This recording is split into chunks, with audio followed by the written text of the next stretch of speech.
Hello friends, welcome to the Anatomy Hub. Today we will study about the arterial supply of the head and neck, and next video we will see the venous drainage also. So as you know that arteries of the head and neck, they are the branches of the right and left subclavian vein uh, and the common carotid arteries. The brachiocephalic trunk that arises from the aortic arch and divides behind the right sternoclavicular joint to form the right subclavian and the right common carotid artery.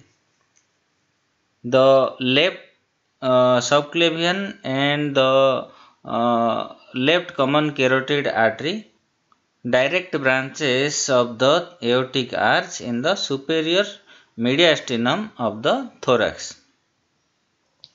Then we'll see first about the subclavian artery.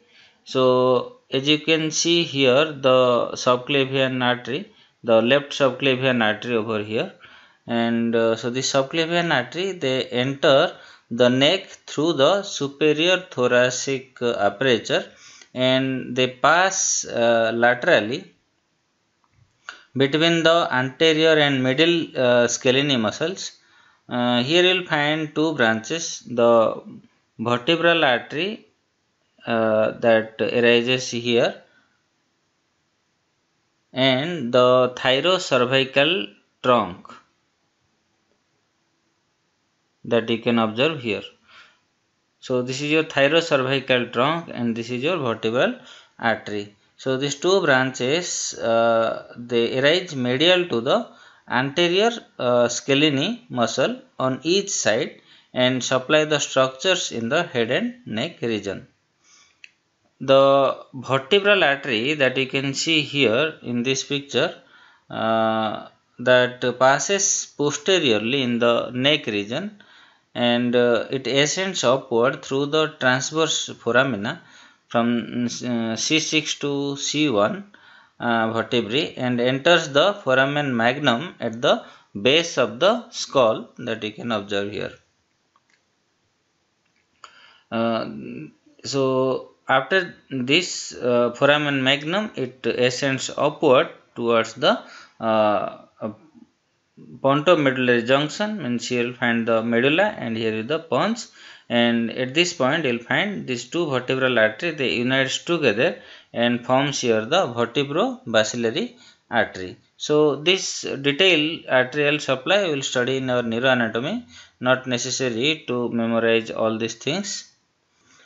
So in the neck region, it contributes the single anterior spinal artery that supplies the upper part of the spinal cord. In the skull, it gives the posterior-inferior cerebellar artery. Then it terminates by joining the contralateral vertebral artery to form a single bacillary artery and which supplies the posterior circulation of the brain. The thyrocervical trunk, that is the short trunk that branches into four arteries. Okay, so like your inferior thyroid artery. So this inferior thyroid artery, the largest branch, which actually turns medially to supply the larynx and the pharynx and trachea, esophagus and the thyroid and the parathyroid glands. The suprascapular and the transverse cervical artery, and that you can observe here, this is the suprascapular artery and this is the transverse cervical artery. So these arteries and the ascending cervical artery, all they are the small branch that supplies the muscles of the neck region and the suprascapular artery that supplies to the muscles of the back and the scapular region. Like that you will find the carotid artery system. So this carotid artery system that you can observe that supplies the structure of the neck region, face, skull and the brain, and consists of mainly the pair of common carotid, that is the external carotid artery and the internal carotid artery, and their branches. So the common carotid artery that enters the neck region, that you can observe here, from the thorax and ascends with the internal jugular vein and the vagus nerve within the facial sleeve, that is known as your carotid sheath. And this is the left lateral view and of the head and neck region. And here you can see the structures of the neck. They are primarily supplied by the external carotid arteries and the subclavian artery, and the only branch, that is the external carotid artery and the internal carotid artery, they arise from its bifurcation at the C4 level, the vertebral level, uh, that you can observe here, right? The external carotid artery that supplies most structures of the face and head except the brain region, and it also not supplying to the orbit, but it has got the 6 branches arise from the external carotid artery in the neck before it passes behind the mandible region. The maxillary and the superficial temporal artery, they gives here the branches that is just behind the mandible. So the superior thyroid artery, here you can see, so the superior thyroid artery that supplies the thyroid gland, and through its superior laryngeal artery, that you can observe here, and the lingual artery.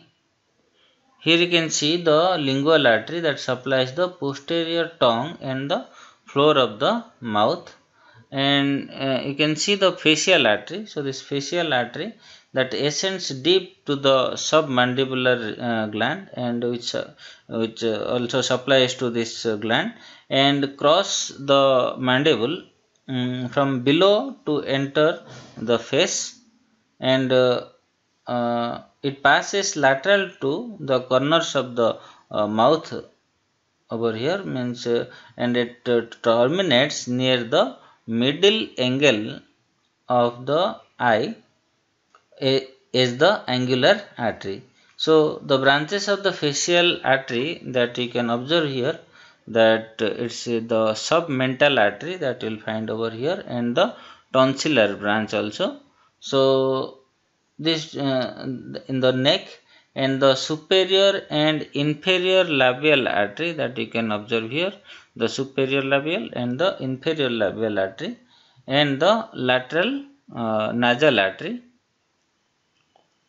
that you can observe here at the lateral nasal artery, uh,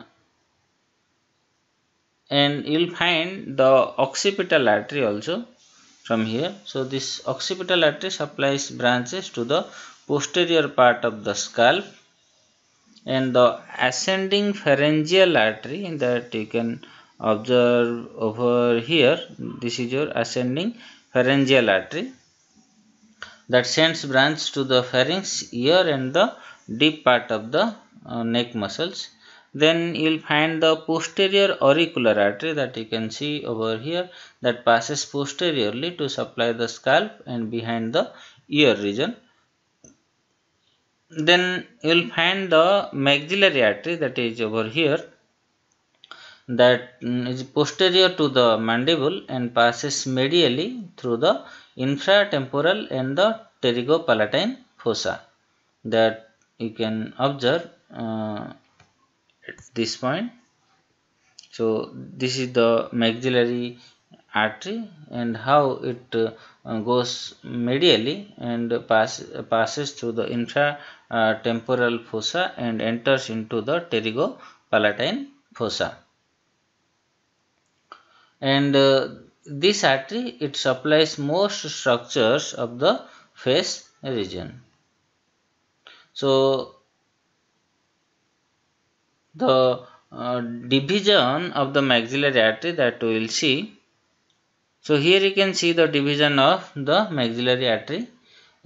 The mandibular division that you can see. So this mandibular in blue color, and the pterygoid branch that is in green color you can see, and the pterygopalatine part that is in yellow color you can see. So the maxillary artery can be divided into three parts, that is your mandibular division, the pterygoid division, and the pterygopalatine division. And here you can see that this mandibular division, it gives the branches is the anterior tympanic artery and the deep auricular artery and the middle meningeal artery, and also it gives a lower branch, that is the inferior alveolar artery towards the tooth socket. Like that, here you will find this pterygoid branch. Here you can see the pterygoid branch, and how it gives the branches as a deep temporal artery, the sphenopalatine artery, and a branch to the buccal artery, okay, and branches to the lateral and medial pterygoid muscles and to the masseter muscles. All this is actually supplied by this pterygoid branch. Like that, here you can see the middle meningeal artery, that is the branch of this maxillary artery that enters through the foramen spinosum towards the cranial cavity, and this middle meningeal artery, it supplies whole over the meningeal part of the dura mater and the arachnoid mater. Then here you can see the superficial temporal artery that passes superiorly through the temporal region anterior to the ear, and terminates as the frontal and the parietal arteries on the skull, and its branches on the face, that including the transverse facial artery that you can see. We have studied during the parotid gland, which supplies the parotid gland and duct and crosses anteriorly to supply the skin of the face. Like that, you will find the zygomatico-orbital artery, which supplies the lateral part of the orbit, and you will find the middle temporal artery, which supplies the temporal region, and you will find that is the frontal branch, and also you will find the superficial temporal branch, it terminates over here. So the internal carotid artery that you can observe over here, that actually it is the continuation of the common carotid artery, and it can be described as four parts that has no branch: a petrous part that courses within the carotid canal of the temporal bone, and a cavernous part that passes through the cavernous sinus, and a cerebral part that emerges into the middle cranial fossa posterior to the orbit, and two receptors, they are located within the internal carotid artery, that is the carotid sinus and the carotid body. So the carotid sinus, that is the dilated part, a baroreceptor that responds to the changes in the arterial pressure, and it is noticeable as a small dilatation near the origin of the internal carotid artery. And you will find the carotid body, that is a small mass of tissues located near the carotid sinus, and is a chemoreceptor that monitors the blood oxygen level, stimulation of the carotid body, and initiates the increase in the heart rate, respiration rate, and the blood pressure. Like that, you will find the ophthalmic artery, So the ophthalmic artery actually which arises within the skull, that you can observe over here, uh, uh, is the first major branch of the internal carotid artery and passes through the optic canal to supply the orbital contents including the retina of the eye and through its central retinal artery. The branches of the ophthalmic artery that you can observe here, that the supraorbital branch and the supratrochlear branch to the anterior part of the scalp it supplies, and the ethmoidal artery to the nasal cavity, and anastomosis is the branch of the external carotid artery. So here you can find the posterior ethmoidal artery. The anterior and middle cerebral arteries that arise from the internal carotid artery supplies the anterior circulation of the brain, mainly the cerebrum. So here we have completed the arterial system of the head and neck. So hope you got a nice idea about the arteries that supplies to the head and neck region. So thanks for watching.